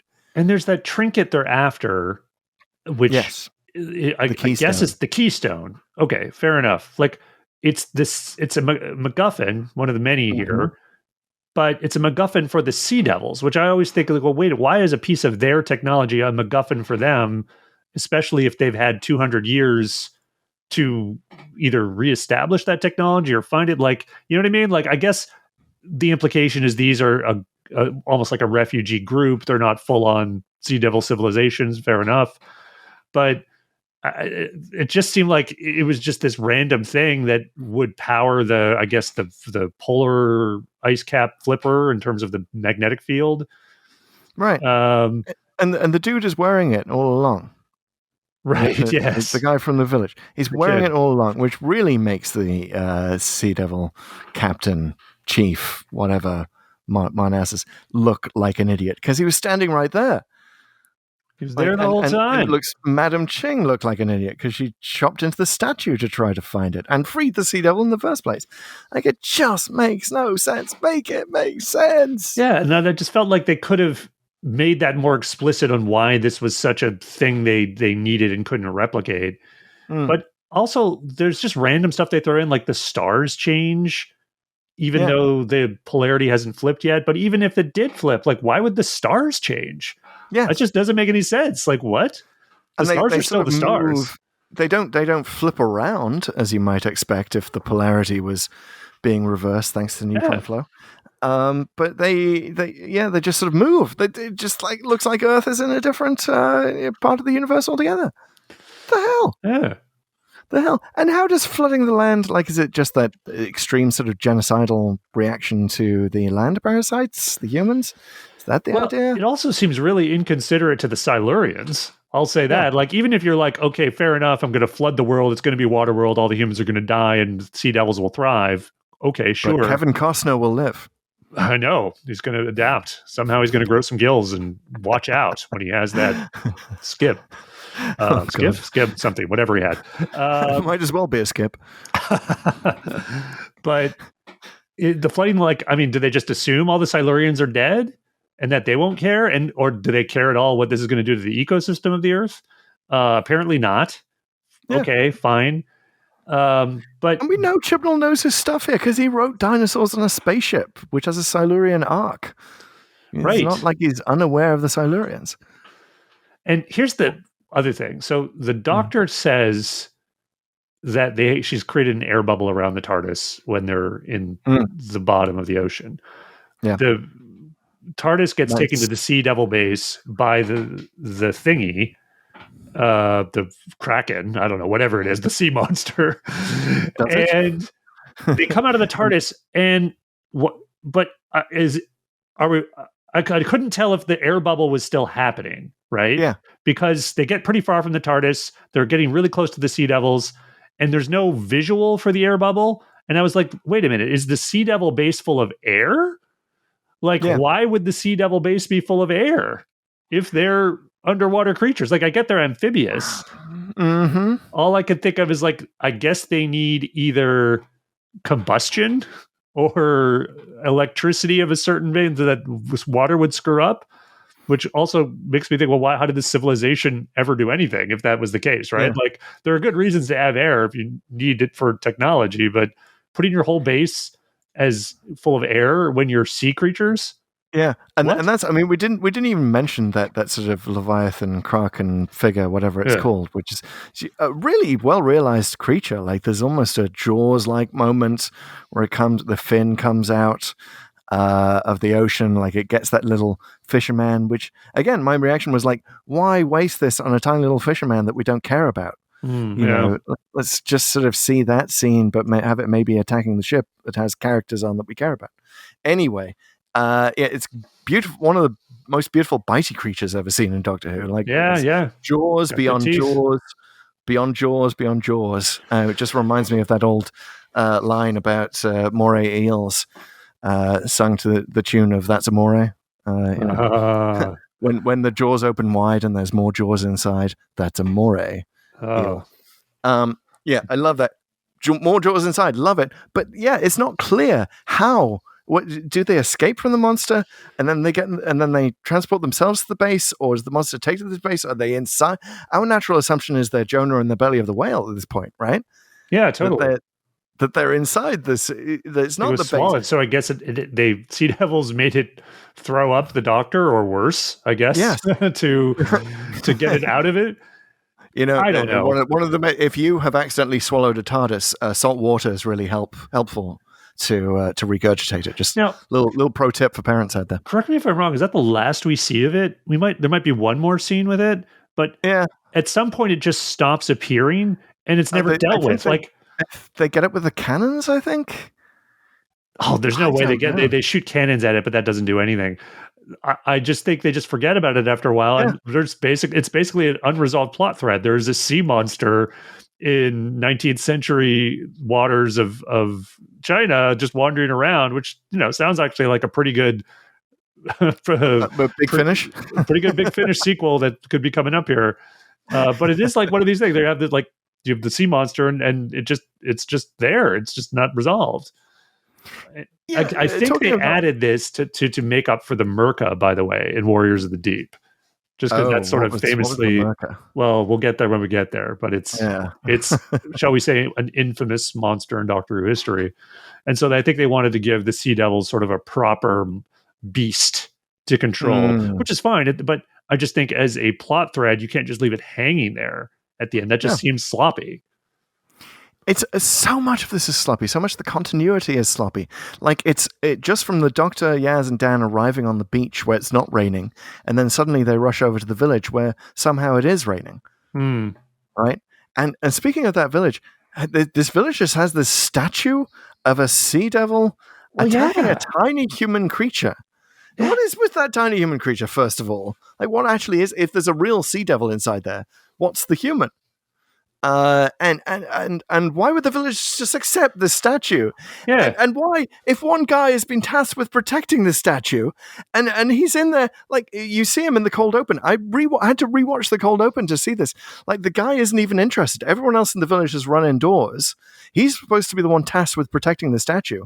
He's actually working on something else entirely. And he's like, oh, wait a minute. Oh, wait, something is wrong out there, you say? Why I didn't hear all these screams. Yeah, well, why even leave it as a statue, right? Like the Sea Devil gets turned into stone or encased in something, and you're just going to leave it? Like, yeah, exactly. Like it's super dangerous. Like, and if you're tasked with protecting it, like, bury it under your house and put 1,000,000 locks on it and make sure there's no trace of this thing. And Sea Devil, what Sea Devil? I don't know what you're talking about. Yeah, no statue here, sir. Yeah, and wouldn't other villages, villages are famously superstitious people. What the hell would they think of this? Oh God! I mean, yes, we could go on all day. We could go on all day. I really need to stop. That's mostly the end of my list of things to pick at. But I feel like we just to pace ourselves, like we have to. We've mentioned a few things that are good. The production values, some of the lines. I think Jodie Whittaker does get some fun lines, even though this script I feel like should be more fun, just generally, both the love story and the piratey stuff. But I really like No Ship Sherlock. Like when she's there at the bottom, like No ship, Sherlock. No ship, Sherlock, and it's so wonderfully innocent, right? That if you don't know the line that it's referencing, then you would just sort of kind of take, oh, that's a thing the Doctor just said. But it to my mind is one of the most 13th Doctor-ish things that she ever says. Like it's the one thing that sounds better in her voice. Like you could imagine, say, Matt Smith delivering it, but it would come out wrong. But Jodie has sort of the I don't know, it just sort of seems to define her character. Yeah, she has sort of a very natural playfulness that isn't over the top. Like if you just to contrast it with someone else in this script, Dan saying that would be just dumb and kind of goofy. Yeah. And you'd kind of laugh with it, but you wouldn't sort of wryly smile and think, oh yeah, that's actually kind of clever. And but Jodie pulls that off. She so does. Points to her. Yeah. She has a few other lines like that. I will say that the Sea Devils themselves, even though the leader's inept, the story makes no sense, that's disrespectful to Doctor Who continuity for these monsters, they look good. This is the best the Sea Devils have ever looked on screen. It's really good that they decided to go with the classic look to model it after, but then give those sort of CGI eyes instead of like the googly eyes they have in the original. And they're not sort of kind of walking into walls like they are in like the Warriors of the Deep. They're clearly, moving like warriors, even if the script isn't serving them well. Yeah. The eyes are great, and it is just unfortunate that you have the statue blinking as well. Like, how does that work? Just pile on yet another thing that doesn't make sense. It's unfortunate that their mouths don't move. Like, that's still the problem with the prosthetics. But they do seem to have synced the eye movement with the speech, so that sort of like feels more realistic. Anyway, yeah, I don't like. I want to give points to everyone on the crew for the production of this, and it's part of what makes me so angry. I think angrier than anything I've ever been on Pulled Over before. Even when we were discussing rage quitting, I don't think I was this angry, and it's because there was so much effort, so much work. Yeah. Like if you're listening and you're part of the Legend of the Sea Devils crew, I salute you. Thank you, and I'm sorry that the script was so ill-serving. Yeah, it's a shame because it does feel like it's one of the episodes where they finally had time to make Doctor Who, because so many decisions are made on the show that are kind of bad or compromising decisions because they just don't have time. They don't have time to edit the script, reshoot something, etc. This is evident all over the classic series. Even in the new series, it's kind of a really demanding schedule when they're making it. But this is a special. They kind of lose that excuse. Like they had time. And yes, COVID, fair enough. It was probably tougher than other times. But to sort of the reverse example of that, I believe, is The Waters of Mars. And I said at the time of that podcast, it felt like an episode where they had time to make this story. And in Waters of Mars, they sort of thought about everything from the sets to the beats, the turn at the end, and really made sure everything was close to perfect. And here they did that from a production standpoint, but they simply didn't do it from a story standpoint. And it's sad. It's too bad. Yeah. So I think... Hang your head in shame, Chris Chibnall. Yes, and we'd have some questions for you if you were here, sir, but... Instead we have our own questions, which we will now answer. And those are, of course, the 4 questions to Doomsday. First question, why did the randomizer take us here?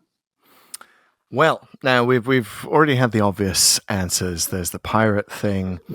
There's the the Sea Devils connection with Pertwee. The randomizer's obviously been into Pertwee.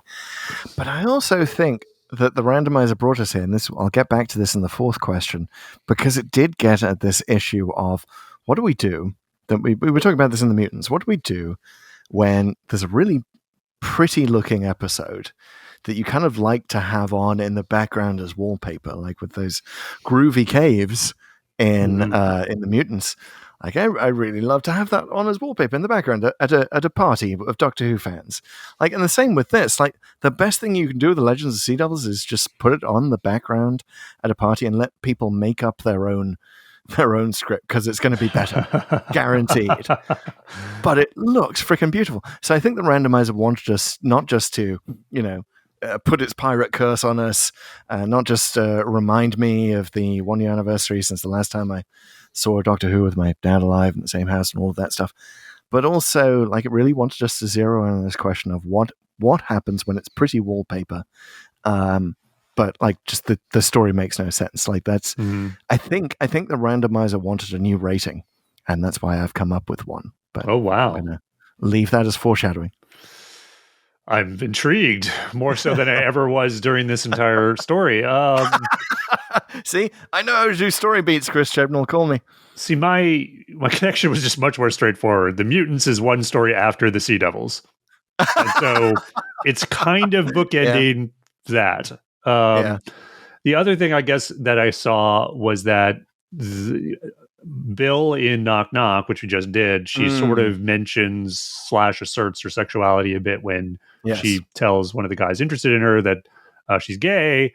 And obviously here we see essentially a lesbian relationship developing between the Doctor and Yaz. Well, we do. It doesn't really come to fruition, obviously, but it's Bill there. does like this plays into my whole theory of how the Doctor like imprints a lot of stuff from the last thing he or she sees at the end of their regeneration, or the last person they see.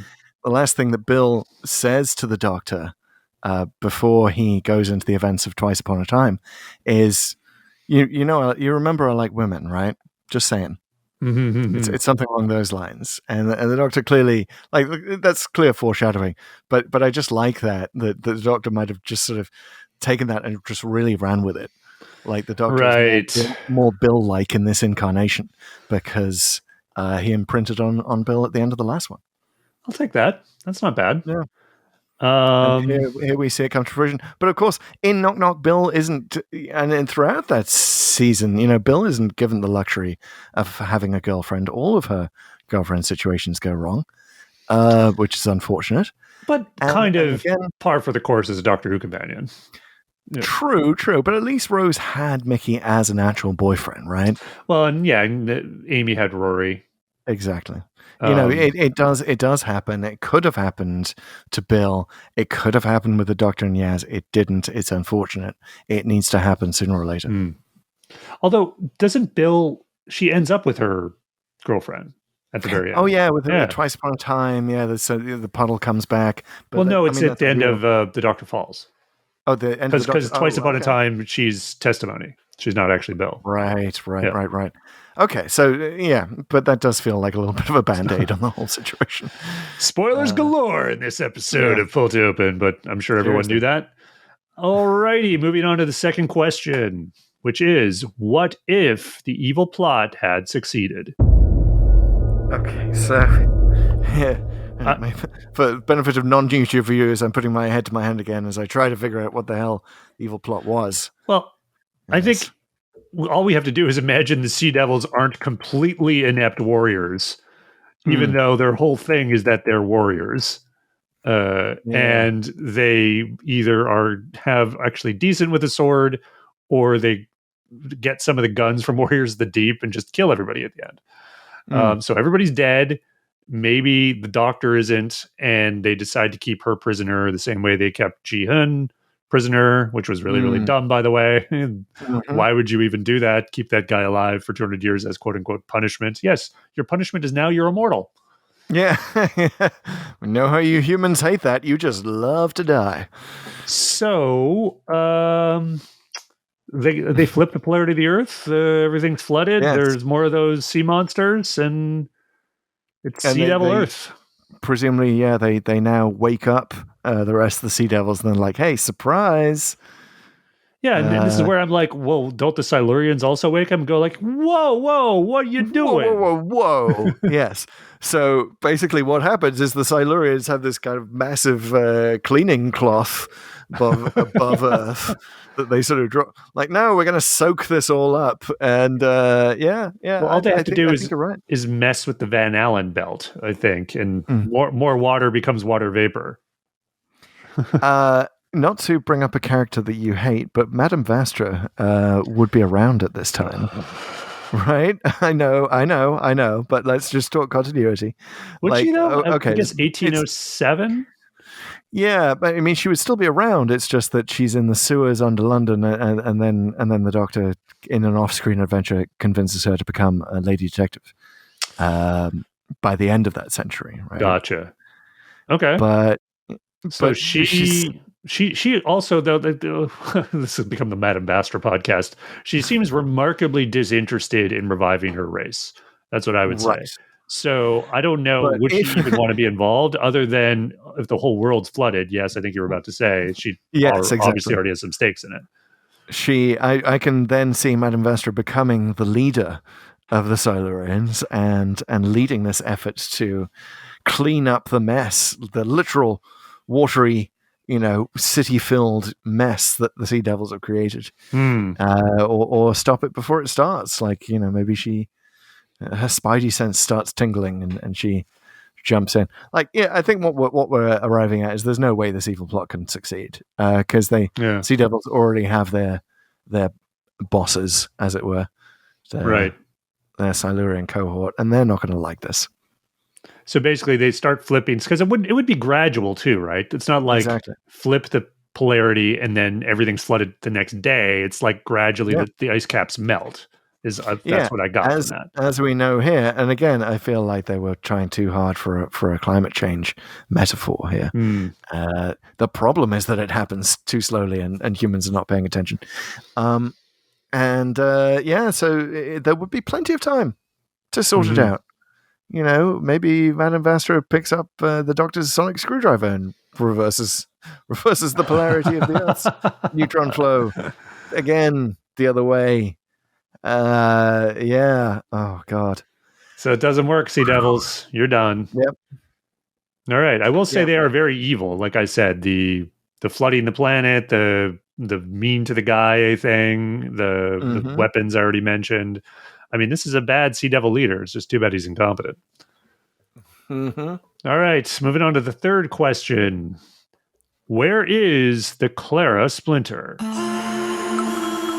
Clara Oswald, of course, splintered in time at the end of The Name of the Doctor. She is somewhere in every single Doctor Who story. Where is she in Legend of the Sea Devils? Oh my God. I mean, there are you need so many Claras to make this story make sense.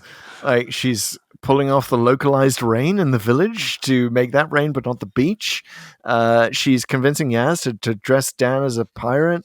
So that he'll later have that hook with which to save himself in the battle. Like, it just Dan. I thought you meant. I think you said Yaz. Dan dressed as a pirate. Yeah. By the way, we never mentioned Jodie Whittaker's outfit in this one, which is really nice. I mean, I think we mentioned it at the beginning, but like we didn't talk about how great it is. Obviously, they made a lot of it in the various press material around this one. There was a lot of photos of her.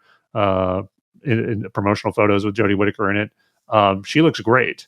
So yeah, good for her. Yeah, the Chinese outfit is lovely. Maybe Clara has left the Doctor a message saying, actually, this isn't going to be a beach holiday. It's not when you think it is. Wear this Chinese outfit, it'll go better for you. But you'd think then she would have added a little thing like, don't wear earrings. Actually, maybe she does need to wear earrings. Is it just me, or does both the Doctor and Yaz have way more earrings in this story? Yeah, and that kind of kicks it off. Is the Doctor's earring getting pulled towards the anomaly? I'll just call it. Which again is another plot thread they did just for that scene and just kind of forgot about. So maybe Clara is the the earring specialist who kind of just does it's so many, like the earrings are on special, and she has to make sure that the Doctor and Yaz have all of the earrings so that they will be aware. Because otherwise they wouldn't have gone to the nearby village, right? They wouldn't have been aware that something's amiss. Maybe they would have gotten back in the TARDIS, and this whole adventure wouldn't have happened, and the Sea Devils would have flooded the Earth. So that seems... I'm going to say that as the most convoluted roundabout way for a convoluted roundabout story to insert Clara in. She's the earring lady. That's not bad. I thought of her as essentially the person who gives the Kraken a good home. So Yes. at the end of this adventure, it's just kind of lost and potentially a big destructive force to ships or whatever. And Clara here maybe she has an island. Maybe she has, she's the lonely fisherman woman somewhere, and basically makes it her pet. And we don't see any women in that fishing village, by the way, do we? It's I don't think we do, really. Yeah, it's another mutants problem of like, where are all the women? Which is kind of sad, given that we're all about representation, pirate queens here. So, but I just love the idea of kind of like maybe almost like a goofy type Disney movie of a girl and her giant monster, and just making friends, and then just having some adventures for however long the monster lives, which maybe it's 1,000 years. I don't know. We still got to see a sequel to this, but she tames it. She makes sure it's nice and well behaved from now on, and just helps people. Yeah, whenever Big Finish gets around to its Clara and Me series, maybe that can be one of it. Or maybe Big Finish is going to get around to a Clara Splinter series, where they're just different Claras. I'll tell you what would make the most exciting story is if Clara is the one who's temporarily taken charge of Madame Ching's giant fleet of thousands of sailors and hundreds of ships. Clara the Pirate Queen. Oh, man. Wouldn't that be amazing? That's good stuff. I'd love to see. Maybe Madame Ching has to fight her to get control back. Maybe that's where her ships are, right? Like Clara's usurped her. And now they have this big throwdown, and then she calls up the Kraken. Yeah. And that's why she has to retire in the end, because it's actually the battle with Clara, not with the Portuguese or the British or the Chinese, that wore her out, and Clara's like, you're too good for this. Why don't you retire while the going's good? That could be the end of the Big Finish special. My God, not only have we rewritten Legend of the Sea Devils, we have like at least 3 sequels that are infinitely better. So many spin-offs, RTD, call us. But now it's the time, folks, though, for the last question, the ultimate question, the only question that matters for Legend of the Sea Devils. What did we think of this story? The Polto Open rating system has, at presently, 5 ratings. And those are, of course, the Dalek, which we give to a good episode of Doctor Who, the Ogron, which we give to a bad episode of Doctor Who, a Professor Hater rating, which we give to a not so good episode, but hey, at least they tried something or we learned something. The Viscount Banger, which we reserve for the best of the best, and the rarely used Fixed Point in Time, which is an episode that is beyond rating for whatever reason, often reasons of nostalgia, but sometimes other reasons. Okay, I'll go first on this one. Yeah, you have a surprise. Yeah, this is better dramatic structure. Yeah. Okay, because we've got a dramatic structure here on Pull to Open. You could probably tell by the weight of negative comments versus positive comments in our commentary that I'm going straight for the Ogron, and it's a little bit influenced by how we render our poll on Spotify. Where if you're on Spotify, by the way, you can have your say in addition to our say. Just go ahead to the poll feature on your app, but we use little emojis to designate the Viscount Banger all the way down to the Ogron, and the Ogron is actually the angry emoji. So angry, you're swearing emoji. And that perfectly encapsulates my feeling as I was watching this episode. Like, I was so angry, I was cursing under my breath. It's a fail. They should have known better. No, not a good episode of Doctor Who. Yeah, I mean, I would have had to have reluctantly gone with you with the Ogron, but I was desperate not to. Like, I kept thinking, like, is there any way I can rate this a Professor Hater? Because I feel like they tried to introduce us to pirate history. They tried to introduce us to an area of world history that we're not that familiar with. That's what Doctor Who is supposed to do, and it's what Marco Polo did, and and it's so beautiful. Like, can I please just give it a Professor Hater? But once I realized they don't tell you a damn thing about Madame Ching, not one thing that you can take with you, and there's so much to say. I can't give it a Professor Hater because they did not Professor Hater us. Mm-hmm. So I thought about this, and I thought back to the problem with the mutants, and we've just sort of seen this before. Like there are stories in Doctor Who history where I've sort of said this is beautiful. It's beautifully put together. It just sort of means nothing, right? It's paper thin. It's wallpaper. It's just like tissue thin wallpaper. And I was like, well, what in Doctor Who is beautiful but meaningless? Beautiful but sort of inept, tissue thin. And I thought of Lady Cassandra. Okay. Oh, yeah. From End of the World and exactly. New Earth. Yeah. Exactly. Lady Cassandra, played by Zoe Wanamaker. Beautiful, beautiful character. She is basically wallpaper. She is all concerned with her beauty. Moisturize me. And you could just sort of have her in the background, like use her as wallpaper. Like she's sort of a bit kind of doesn't make sense, a bit complainy. But yeah, beautiful. Let's give her that. Let's give her the beauty.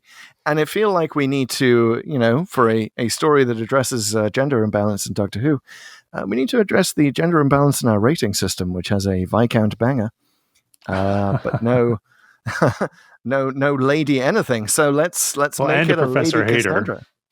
Or Professor Hater. Genderless, I guess. I will say the Viscount Banger is the father of a female person in Doctor Who. That is true. There's that.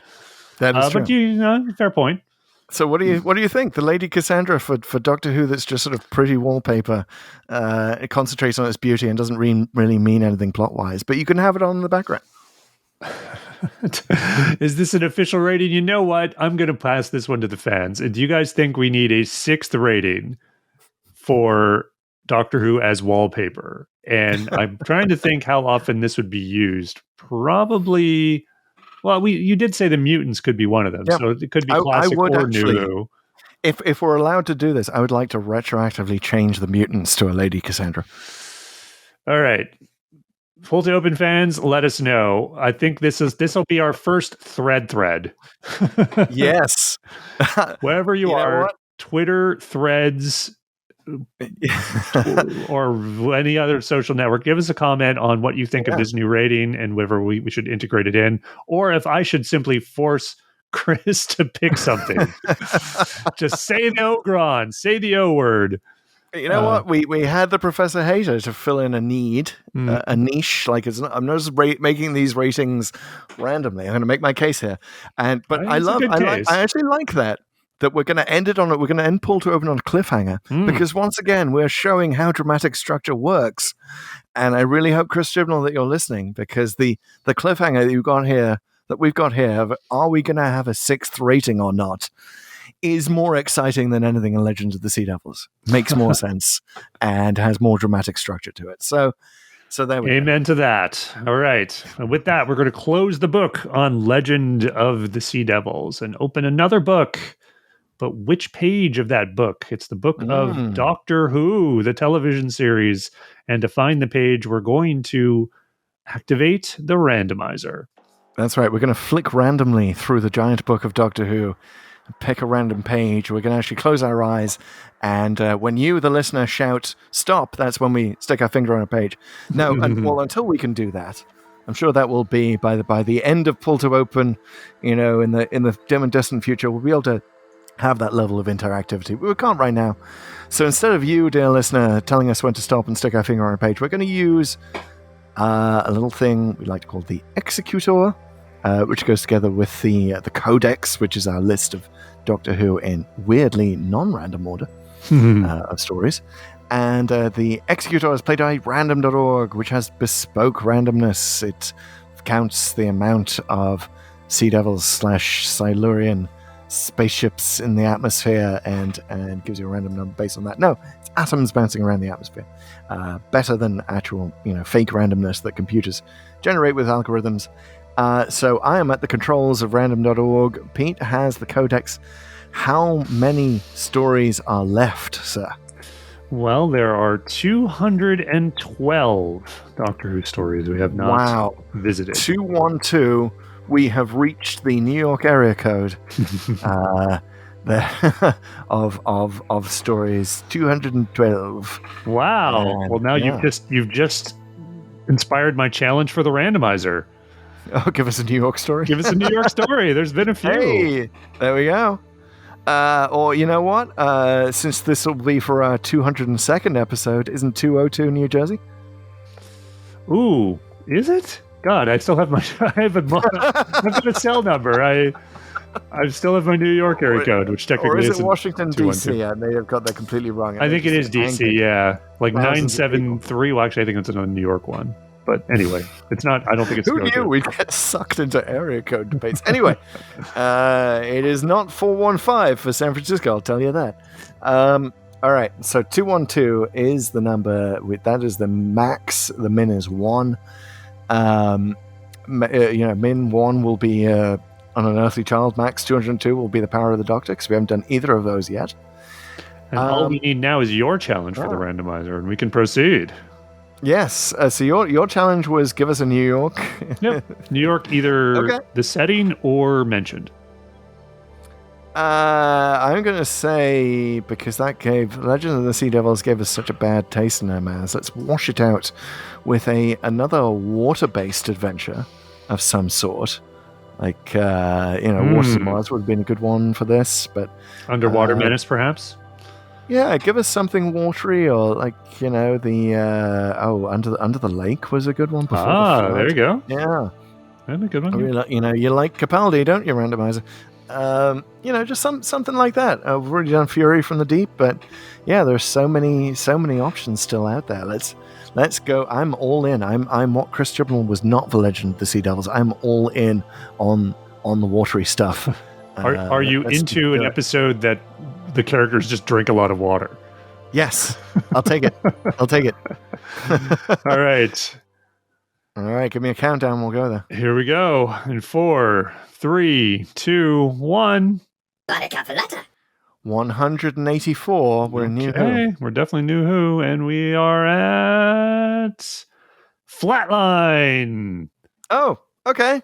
So no water. No New York. No New York. But a very tiny TARDIS. Teeny tiny TARDIS. Well, it's teeny tiny TARDIS time. We're back at the randomizer's favorite Doctor. It's basically when it's not enthused by our challenges, I think the randomizer just falls back on its favorites. And that is completely okay. Flatline, this will be a good one. Yeah. Very notable for a lot of reasons, actually. What is the name of the character in it that we've already encountered in Face the Raven? Oh, good question. Riggsy. Yeah. Riggsy. Yeah, yes. So we'll have a Riggsy bingo. Nice. Yeah. All right. It'll be good to see him again. It'll be good to see you too again on the next episode of Pull to Open. Pete, where can the good people find us? You can find us all over the socials that we've mentioned multiple times on Pull to Open 63 on Twitter, Instagram, Facebook, and Threads. Pull to Open, all one word, on TikTok, youtube.com/Pull to Open. Please let us know on any of those places whether we should have a 6th rating for our Pull to Open rating system. We might just add the Cassandra if you like it. Yeah. We're gonna put polls all over the place, or at least I am. That's right. So Cassandra, you may be visiting Pull to Open a lot more often. By the way, if you're on Spotify, you can today, right now, rate this episode from one of our 5 ratings that we currently have.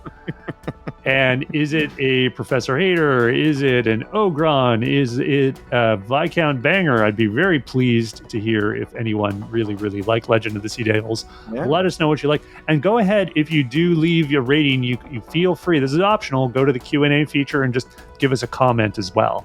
That'd be fantastic. So we could have a little more context sometimes on what you think of it. Folks, we will see you back here very, very soon for a little bit on... What was the thing we just went to? Flatline. Flatline. That was it. Yes. Why did that just leave my head? We will just too many not be things. flatlining. We will not be flatlining next week. We'll My be very brain much flatlined alive. just then. It was like I was referencing Cassandra. I was all of a sudden, no, wait, we're not going to the end of the world. We're going to, what was it? See, the Cassandra sheet gets in your head. Zoe Wanamaker, She does. right there. Please do write in. Let us know if you would like us to base a rating on your immortal character. But yeah, let us know what you think, folks. Be good to hear from you, and it will be good to see you again next time, right here, next week for Flatline. Okay, moisturize me. Take care.